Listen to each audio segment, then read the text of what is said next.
Paris, post-war. A city reborn, hungry for beauty, for glamour, for dreams woven into silk and tulle. It was here, in the heart of haute couture, that a young woman with fiery red hair and an unmistakable elegance stepped onto the scene, not just as a model, but as a legend in the making. This is the story of Bettina Graziani, the first true supermodel, muse to the greatest designers, and the woman who embodied the spirit of 1950s fashion like no other. She wasn't born a fashion icon. She was born Simone Micheline Bodin in Normandy, France, in 1925. The daughter of a railway worker, Simone had no connections to the glamorous world she would one day rule. Her childhood was marked by war and hardship, long days of cycling through cold Normandy fields, of ration lines and air raid sirens. Yet, even as a young girl, she had an innate sense of style. She would sew her own clothes, cutting and stitching fabric with the precision of a couturier, long before she knew what couture even was. She dreamed of becoming a fashion designer, sketching dresses late into the night. Then, Paris called, and everything changed. She arrived in the city with no money, no name, but an unmistakable presence. A friend introduced her to the designer Lucien Lelong, and it was at his studio that she met the man who would change her life, Jacques Fath.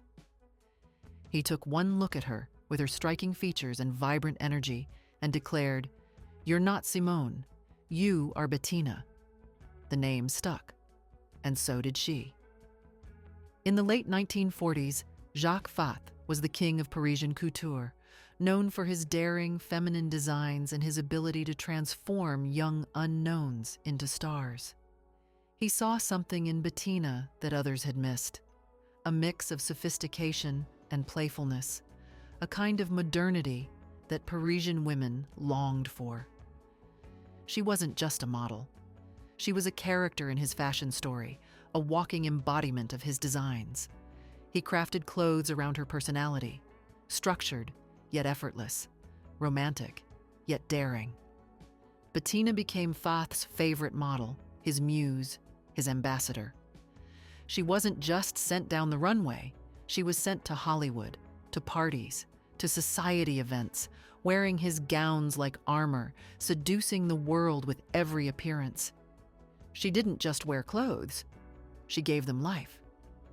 It's important to understand just how different Bettina was from the models that came before her. In the pre-war years, modeling had been stiff, statuesque. Women posed like mannequins, expressionless and untouchable. But Bettina was different. She moved with ease. She smiled. She danced through the streets of Paris in couture dresses, making fashion feel alive. Her look was unique. She wasn't the classic icy blonde beauty of the 1940s. Instead, she had short, red hair, bright eyes, and a natural confidence that made her instantly recognizable. She had that je ne sais quoi that made photographers obsessed with her. She was fresh, modern, and, above all, real. Before Audrey Hepburn, there was Bettina Graziani. In 1952, another designer saw in Bettina something extraordinary. His name was Hubert de Givenchy. At just 25 years old, Givenchy was launching his own fashion house, and he needed a face, a name, a presence. He turned to Bettina, not just as a model, but as his right hand, his press agent, the woman who would help shape the house of Givenchy. And so, when he designed his first collection, he dedicated an entire piece to her, the Bettina blouse. It was simple, yet revolutionary. A white cotton blouse with voluminous ruffled sleeves, both feminine and dramatic. It became an instant hit, worn by the most stylish women in Paris. Bettina wasn't just modeling Givenchy's clothes, she was inspiring them. By the early 1950s, Bettina wasn't just famous in France, she was an international icon. Photographers like Irving Penn and Richard Avedon adored her, capturing her in some of the most iconic fashion images of the era. She appeared in Vogue, Elle, Harper's Bazaar, her face on every major cover, her name synonymous with elegance.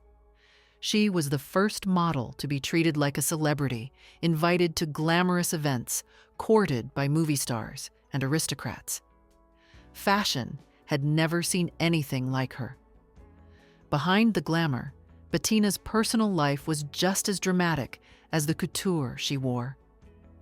In the late 1950s, she fell in love with Prince Ali Khan, the wealthy, charismatic playboy who had once been married to Hollywood icon Rita Hayworth.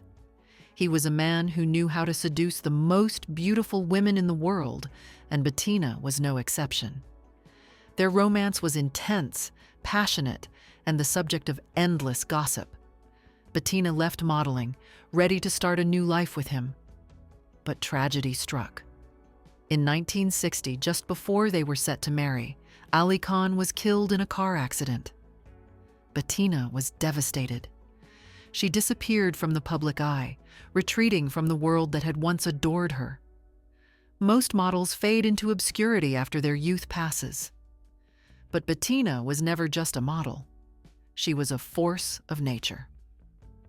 After mourning Ali Khan, she found a new role in the fashion world, not in front of the camera, but behind the scenes. She worked with designers, shaping collections, advising, styling. She became an invaluable figure in the industry, proving that beauty and intelligence could coexist in the fashion world. For decades, she remained an icon, always impeccably dressed, always present at the most important fashion events, a reminder of a golden era that she helped create. Bettina Graziani passed away in 2015 at the age of 89, but her influence on fashion is eternal. She was more than a model. She was a muse, a style icon, a woman who defined an era. She redefined beauty, made fashion feel alive, and paved the way for the supermodels who came after her. Even today, the Bettina blouse remains a symbol of effortless Parisian chic. And her photographs, those timeless images of a red-haired woman full of energy and grace, continue to inspire. Bettina once said, "Fashion isn't just about clothes. It's about attitude, about how you move, how you wear your own story." And that was her gift to the world. She didn't just wear fashion, she was fashion.